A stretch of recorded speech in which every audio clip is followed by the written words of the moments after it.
لك ان اللي عمل كده هو اللي عمل كده، اكيد مش هتصدقني. تعال اقول لك هو مين وازاي عمل كده. الفوسفور او فوسفورس. بالرغم من دخول الفوسفور في صناعه الاسمده الزراعيه والمبيدات الحشريه وبعض المنتجات الغذائيه والمشروبات، الا انه محرم استخدامه دوليا. تفتكر ليه؟ الحقيقه السبب مش بعيد عنك، واكيد سمعت عن استخدامه ضد اهل فلسطين من المحتلين في صوره قنابل الفوسفور الابيض.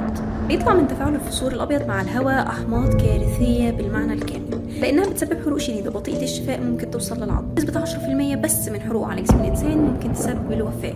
بيعمل مشاكل في الجهاز التنفسي وفشل في الاعضاء. ولو ما شلناش كل شظاير الفوسفور الابيض من الجسم هترجع تتفاعل تاني بمجرد تعرضها للاكسجين.